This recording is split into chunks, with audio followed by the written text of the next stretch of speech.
함께 기도드리겠습니다. 하나님, 영원한 주님의 생명을 받아 오늘을 살게 하심을 감사드립니다. 저희도 제한된 시간을 살지만 영원한 주님의 뜻을 따르며 살게 하옵소서. 주님의 말씀이 저희가 행하는 모든 일에 기준이 되어 주옵소서. 주님의 사랑이 저희가 품는 마음에 뿌리 깊은 기초가 되게 하옵소서. 주님의 자비가 저희가 나누는 모든 손길에 가득 있게 하옵소서. 주님의 진실함이 저희가 말하는 입술에 주된 표현이 되게 하옵소서. 주님의 용서가 저희가 드러내는 삶의 향기가 되게 하옵소서. 주님의 나라가 저희가 꿈꾸는 세상의 이정표가 되어 주옵소서. 예수님 안에서 진정한 평강을 누리는 한 날 되게 하옵소서. 예수님의 능력으로 해야 할 역할을 자천함으로 감당하게 하옵소서. 예수님으로 말미암아 오늘을 감사하게 살며 마무리하게 하옵소서. 병상에 있는 사랑하는 성도들을 붙잡아 주옵소서. 오늘도 주님의 긍휼의 손길을 기다리오니 채우소서, 역사하소서, 위로하소서, 새롭게 하옵소서. 육체의 연약함도 치료받게 하시고 영적으로 굳건히 세워지게 하여 주시옵시며 모든 치료의 과정들 속에서 하나님의 손길을 경험하는 복된 날 되게 하옵소서. 옆에서 병간호하고 기도하는 식구들을 붙잡아 주옵소서. 예수님의 능력으로 세워지게 하시고 주님께 소망을 두게 하시며 하나님을 바라볼 때에 모든 것을 주 앞에 내어 맡기며 신실하게 잘 뒷바라지 하고 기도하는 영적인 가정들이 되도록 인도하옵소서. 식구들이 여러 가지 역할들을 감당하기에 어려움이 없도록 삶의 터전을 지켜주시옵소서. 자녀들을 붙잡아 주옵소서. 오늘도 예수님 안에서 자녀들이 영육간에 강건해지기를 원합니다.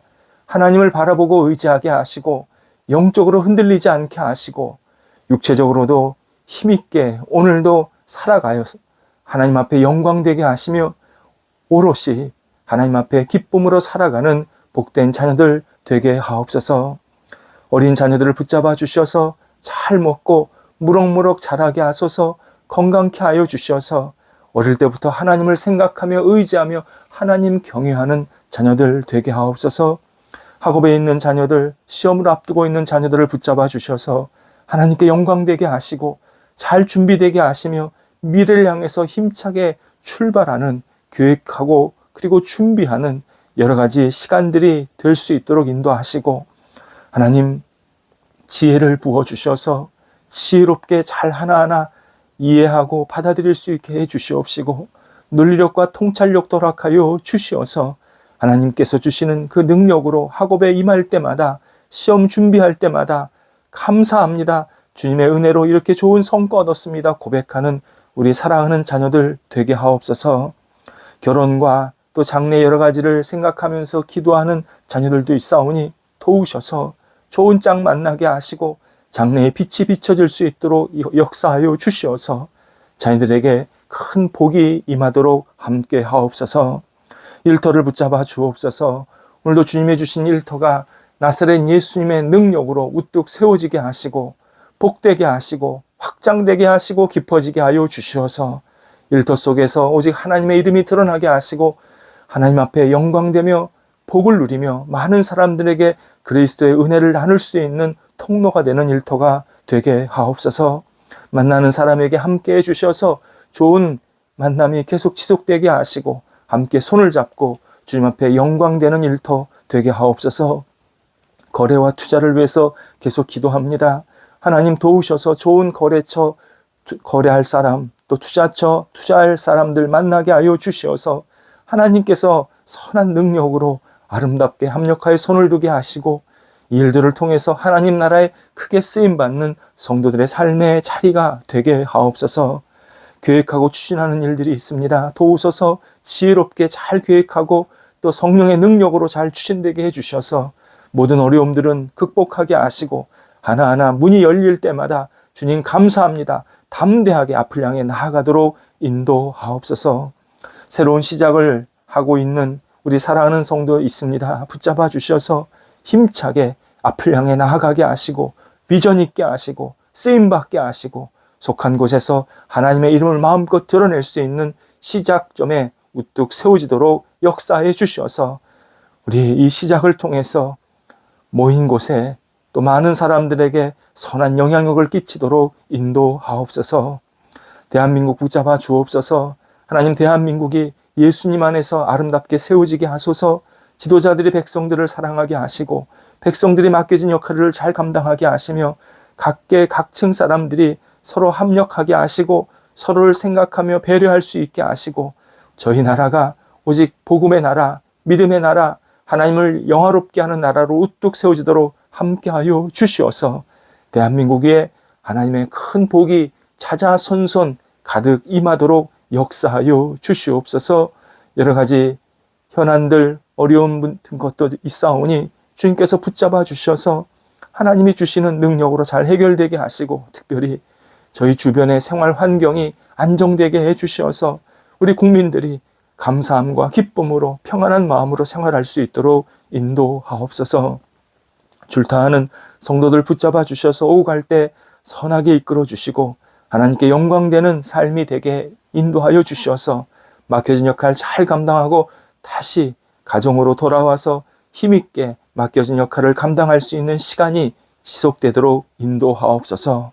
오늘도 저희 성도들 주님께서 쓰시기에 합당한 한 날 되게 해주셔서 주님 앞에 아름답게 영광 돌리며 하는 모든 역할들 속에서 하나님의 뜻이 이루어지게 하옵소서.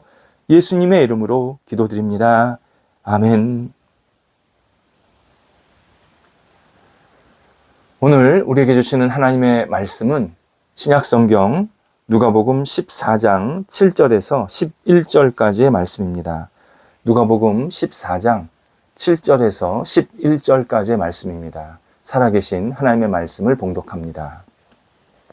청함을 받은 사람들이 높은 자리 택함을 보시고 그들에게 비유로 말씀하여 이르시되 내가 누구에게나 혼인잔치에 청함을 받았을 때에 높은 자리에 앉지 말라. 그렇지 않으면 너보다 더 높은 사람이 청함을 받은 경우에 너와 그를 청한 자가 와서 너더러 이 사람에게 자리를 내주라 하리니 그때에 내가 부끄러워 끝자리로 가게 되리라.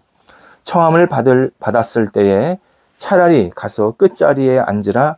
그러면 너를 청한 자가 와서 너더러 벗이여 올라 앉으라 하리니 그때에야 함께 앉은 모든 사람 앞에서 영광이 있으리라. 무릇 자기를 높이는 자는 낮아지고 자기를 낮추는 자는 높아지리라. 아멘. 요즘 사회적으로 문제가 되기도 하고 한편으로는 굉장히 조심해야 할 행동이 있습니다. 회사에서 높은 위치에 있다고 또는 상점에서 손님이라고 상식에 벗어난 오만한 행동을 하는 일입니다. 물론 낮은 직급에 있는 사람이나 상점 주인들도 종종 잘못된 행동을 할 때가 있습니다. 하지만 위치나 역할상 높은 위치나 또는 물건을 구매하는 사람이 예의에 어긋난 행동을 더 많이 하는 것을 볼 수 있습니다. 얼마 전에 세계적으로 유명한 항공회사에서 일어난 일화가 있습니다. 코로나 등 여러 가지 복잡한 또 사회적인 어려움 때문에 회사가 조금 힘들어졌습니다. 이때 직원, 정비사, 승무원들이 비용 절감을 위해서 스스로 허리띠를 조르게 됩니다. 임금을 삭감하고 퇴직금 조성 기금을 축소했고 새로운 비용에 대해서는 과감히 절감하든지 없애든지 하면서 적극적으로 협조를 합니다. 그런데 얼마 후에 밝혀지기를 고위 임원들은 이런 계획과 협상을 잘 이끌었다라는 이유로 높은 성과급을 받았다고 밝혀지게 됩니다. 직원들이 크게 반발하자 회사 대표가 경영 간부들이 심각한 위기 상황에서 회사를 구한 데 대해서 직원들이 기뻐해야 하는 것 아닌가, 이렇게 말을 함으로 기름을 붓게 되었습니다. 확실히 높은 자리에 올라가면 공감 능력이 참 중요합니다. 공감 능력이 상실되면 일어나는 그 결과가 바로 굴림입니다.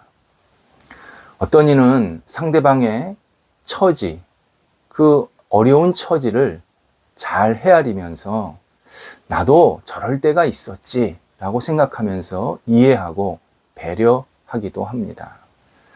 하지만 어떤 사람은 자신은 그런 시절이 전혀 존재하지 않았던 것처럼 무지하고 잘못된 행동을 하면서 결국 주변 사람들에게 많은 상처와 아픔을 주는 그런 사람들도 있습니다.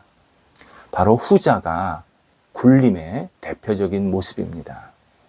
굴림은 정복이라는 성경 언어로 정복이라는 뜻이 담겨 있습니다. 정복이란 언제나 상대방보다 높은 위치 또는 많은 권한, 다양한 특권들을 누리고 차지하려고 하는 그러한 태도를 말합니다. 본문에서 예수님은 한 비유로 이 굴림에 대해서 강력하게 경고하고 계십니다. 사람들이 혼인잔치에 초청을 받았습니다. 당시 이스라엘의 혼인잔치는 신랑 신부가 잘 아는 사람만 초대하는 일종의 열려 있지만 그러나 제한되어 있는 성격이 짙었습니다. 축의금, 우리나라에서는 그런 축의금 개념이 있지만 이스라엘, 또 서양에도 마찬가지인데요. 이 이스라엘 내에서는 이런 축의금 개념이 없었기 때문에 결혼식은 신랑 신부 그리고 그 가족들과 그 하객들이 정말 친밀한, 그리고 진심으로 축하하는 그러한 시간을 나누고 갖게 되는 그러한 기회가 되었습니다. 그래서 신랑 신부가 자기가 꼭 만나고 초대하고 싶은 사람만 이렇게 받아들이게 되었고, 특별히 두 사람과 친하거나 또는 두 사람이 매우 존경하고 소중하게 여기는 사람을 자기 옆자리에 또는 혼주의 옆자리에 앉히게 됩니다.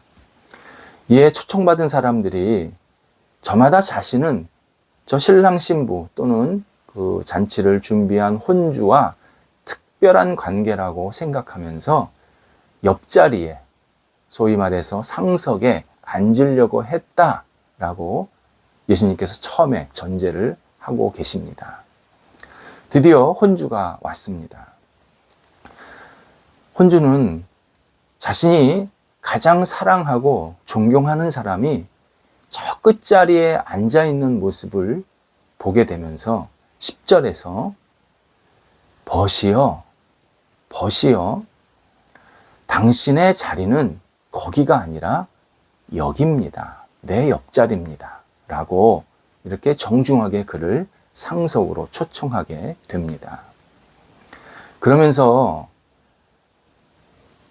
그 벗은 처음에 자기는 혼주 옆자리가 아니라 저 밑에 자리에 앉은 것이 자기 자리라고 생각을 했는데, 혼주는 막상 그를 대할 때 당신은 나에게 소중한 사람입니다. 나에게 정말 귀한 벗입니다.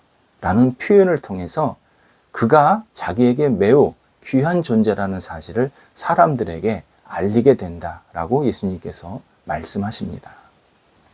여기서 벗이라는 이 표현이요, 매우 따뜻하고 존경이 담긴 표현입니다. 그냥 친구, 아는 사이가 아니라 정말 많은 사람들에게 이 사람을 이렇게 소개하고 자랑하고 싶고 또 높여주고 싶은 그만한 이 사람에게 그러한 인품적으로나 어떤 태도가 아주 귀하다라는 그러한 표현이 담겨 있는 것이 벗입니다. 혼주는 이 벗을 사람들에게 막 소개하고 싶었던 겁니다. 저 구석 자리에 앉아서 있으나 마나 하는 그런 사람이 아니라 내 옆에 앉혀서 사람들에게 이분이 이렇게 참 좋은 분입니다. 훌륭한 분입니다. 라고 사람들에게 이렇게 잘 드러내고 싶은 마음이 있었다는 겁니다. 그게 왜 중요했냐면 자기 자신이 만약 그 벗을 저 구석에다 내놓았다면 자기의 인격이 굉장히 부족하다. 정말 부끄러운 인격이다라는 사실을 드러내는 행동이었기 때문입니다. 그를 높여줘야 내가 저 사람을 참 소중히 여기는구나. 사람들도 그것을 인정하면서 저분들이 참 훌륭한 관계구나. 이것을 칭찬하게 된다라는 뜻입니다. 예수님은 혼주가 바로 하나님이고 초청받은 자가 우리라고 비유하십니다. 하나님은 늘 자신을 낮추고 다른 사람을 높이는 사람을 귀하게 여기시면서 그를 나중에 더욱 높여주신다고 약속하십니다. 하나님도 훌륭한 인물, 정말 하나님께서 자랑하고 싶은 사람을 사람들한테 이렇게 드러내고 싶어 하는 게 있습니다. 욥이 그런 경우였습니다. 욥이 하나님 앞에서 의롭게 행동했기 때문에 하나님은 욥을 사탄 앞에서도 사람들 앞에서도 저만한 사람이 어디 있냐 이렇게 칭찬하시는 모습을 보게 됩니다. 바로 그 칭찬을 하실 수 있는 사람이 누구냐? 스스로 군림하지 않고 낮은 자리에 앉을 줄 아는 사람을 하나님은 귀하게 여기신다 말씀하십니다. 하나님의 눈에는 인간은 모두 연약한 존재, 죄성이 가득한 존재입니다. 그런 인간이 내가 부족합니다. 저는 하나님 앞에서 부끄러운 존재입니다. 라고 고백하면 하나님은 그를 존귀하게 그리고 긍휼히 여기시게 됩니다. 물론 이런 고백에는 진실과 겸손이 분명히 담겨 있어야 합니다. 본인은 전혀 그렇게 생각하지 않으면서 마치 그렇게 포장하는 것은 하나님이 너무 잘 아십니다.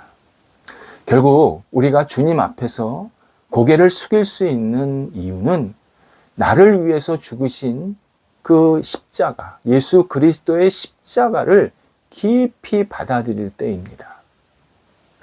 십자가를 내가 깊이 받아들이면 내가 얼마나 문제가 많은 존재인지, 내가 주님 앞에서 얼마나 큰 죄인인지 깨닫게 되면서 주님께 마음을 내려놓고 그분 앞에서 고개를 숙이게 됩니다.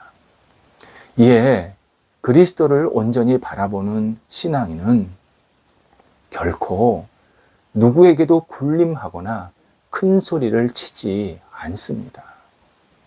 내게 그런 자격이 없다는 것을 너무나도 절실히 알고 있기 때문입니다. 설사 신앙인은 자신의 그러한 선한 마음을 악용하려는 다른 사람 앞에서도 주님의 지혜로 분명히 분별하지만 절대 군림하지 않습니다.